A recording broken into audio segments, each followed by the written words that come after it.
Hello guys, how are you today?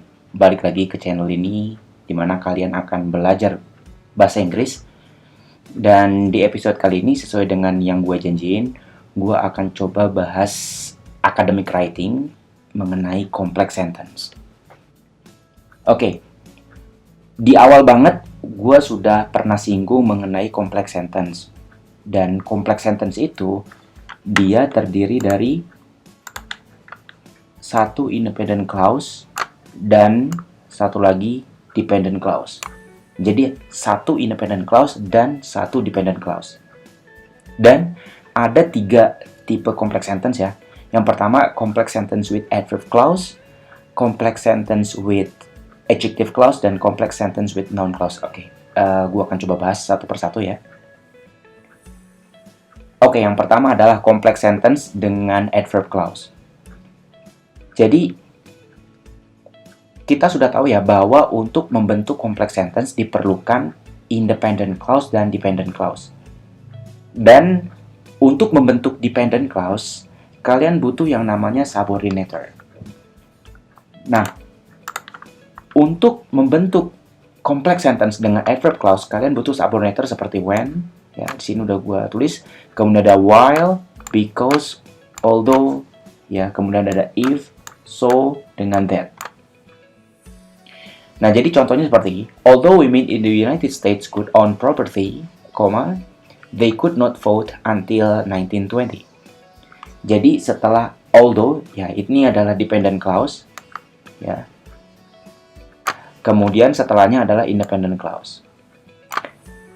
Dan punctuation rule-nya juga yang harus kalian perhatikan adalah jika kalian menaruh although-nya di depan, berarti di tengahnya ini harus ada koma. Kenapa? Karena di sini koma di sini berguna untuk memisahkan dependent adverb clause dengan independent clause-nya. Sebaliknya, di kalimat yang nomor 2, di sini subordinator-nya adalah when, dan ini ditaruh di tengah kalimat. Di tengah clause ya. Dan di sini kita bisa lihat a citizen can vote in the United States adalah independent clause. Kemudian dependent clause-nya adalah when he or she is 18 years old. Jadi kalau misalkan when-nya ada di tengah, kalian tidak perlu menggunakan koma lagi. Oke, jadi untuk rules dalam punctuation-nya itu seperti itu ya. Oke, sekarang yang kedua adalah complex sentence dengan adjective clause. Jadi adjective clause itu apa sih? Ya, adjective clause itu adalah kalimat tapi dia bentuknya lebih panjang ya, bukan bentuk kata, tapi lebih bentuknya seperti clause. Dan kalau kalian lihat di sini contohnya ya, ini seperti who yang artinya yang ya, pokoknya yang mungkin kalian juga sudah familiar dengan struktur seperti ini, yang ada relative pronoun yang artinya yang kalau dalam bahasa Indonesia, kemudian which untuk benda gitu ya. Nah, ini disebut complex sentence dengan adjective clause. Untuk penggunaan punctuation-nya sendiri, kita bisa lihat nomor 1, jika dia tidak ada punctuation, maka ini merupakan adjective clause yang penting. Kenapa? Karena kalau misalkan kalian hapus who are not married ini, maka dia akan mengubah arti dari kalimat tersebut. Contoh, men who are not married are called bachelors. Di sini kalau kalian coba hapus seperti ini ya. Nah, who are not married yang berarti kalimatnya menjadi men are called bachelors. Dan ini sudah mengubah arti. Jadi that's why ini tidak boleh menggunakan koma, karena koma berarti itu hanya additional information, yang mana we can consider that as less important. Jadi kalau ada komanya ini kurang penting. Nah, contoh yang nomor 2 ya. Last year we vacationed in Cozumel, which features excellent scuba diving. Nah, di sini ada koma berarti ini nggak apa-apa nih. Ya, kalau kita hapus ini nggak apa-apa karena ini merupakan tambahan informasi saja atau additional information.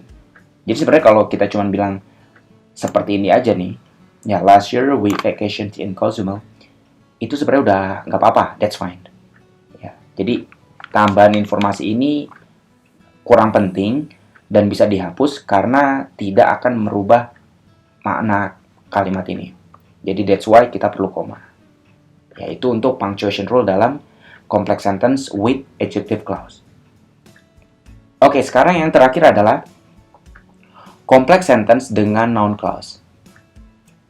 Jadi noun clause ini ciri-cirinya ya, kita bisa lihat di sini bahwa dia diawali dengan WH question seperti that, whether, ya, and sometimes if. Nah, jadi WH question itu ada what, where juga ya bisa. Nah, contoh seperti ini, yang ada what. Dan dia noun yang bertindak sebagai noun, kata benda. Noun clause yang bertindak sebagai noun. Dan dia posisinya bisa sebagai subjek atau sebuah objek. Kalau kita lihat di sini, di contoh ya. Ini dari that ya sampai sini, ini panjang banget ya. Ini merupakan subjeknya. Sedangkan is ini adalah verbnya. Jadi syarat sentence itu adalah terdiri dari subjek dengan verb. Kita sudah pernah bahas.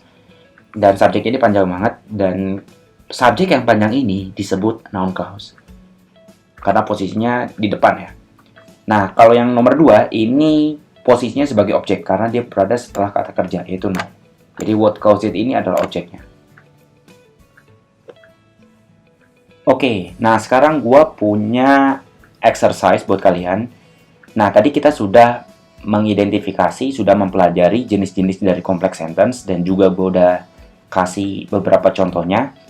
Dan sekarang exercise-nya adalah you have to identify the types of complex sentences.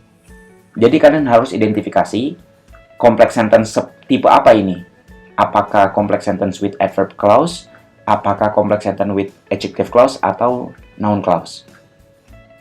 Oke, so kalian semua bisa pause dulu videonya selama beberapa menit, kalian kerjakan, dan setelah itu kalian bisa play lagi videonya. Oke, good luck with your exercise. 3 days later. Oke, gimana exercise-nya? Gampang ya? Pasti gampang dong, kan udah belajar. Oke, sekarang kita coba identifikasi number 1. Kira-kira ini tipe complex sentence yang apa ya? Adverb clause, adjective clause, atau noun clause? Ya, ini merupakan complex sentence dengan tipe adverb clause. Kenapa? Karena di sini ada subordinator-nya yaitu because.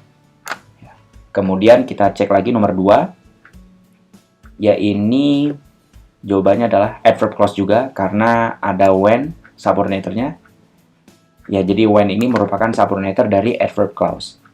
Kemudian nomor 3, ini sama seperti nomor 1 ya, ada because. Maka jawabannya adalah adverb juga. Nomor 4, please tell me where the student union is. Jawabannya adalah noun clause, ya. Kenapa? Karena ada where di sini ya. Jadi where merupakan salah satu subordinator atau konektor dari noun clause, di mana dia posisinya setelah objek ya, sebagai pelengkap. Oke, sekarang nomor 5, kira-kira jawabannya adalah? Oke, jawabannya adalah adjective clause. Karena di sini ada who, ya, artinya yang. Dan dari who sampai sini, ini merupakan adjective clause ya. Oke, sekarang nomor 6, jawabannya adalah adverb clause karena dia memiliki atau diikuti oleh subordinator while. Oke, sekarang nomor 7, kira-kira jawabannya adalah ya adverb clause, dia memiliki subordinator since ya, sehingga kita bisa bilang bahwa number 7 is complex sentence with adverb clause. Oke, nomor 8, jawabannya adalah adverb clause ya, masih adverb clause karena subordinator-nya adalah unless. Oke, nomor 9, jawabannya adalah ya adverb clause. Kenapa? Karena dia diawali dengan subordinator even though. Number 10, jawabannya adalah noun clause, dia memiliki konektor that ya. Setelah itu nomor 11. Ya, noun clause karena sama-sama that ya, seperti nomor 10. Oke guys, sekarang gue akan coba simpulkan materi mengenai complex sentence ini. Jadi complex sentence ini terdiri dari 3 jenis. Yang pertama ada adverbial clause, adjective clause, dengan noun clause. Nah, kalau untuk adverbial clause, subordinatornya itu adalah when, while, because, dengan although. Dan untuk adjective clause, memiliki subordinator yaitu who, whom, which, that, whose. Ya, jadi kalian bisa menggunakan subordinator untuk membentuk complex sentence. Oke, sekian untuk pembahasan complex sentence. Pantengin terus channel gue dan gue akan coba kupas tuntas mengenai teknik-teknik menulis, terutama di academic writing. Kalau misalkan kalian punya pertanyaan, kalian bisa tulis di kolom komentar. Jangan lupa like dan subscribe. Thank you.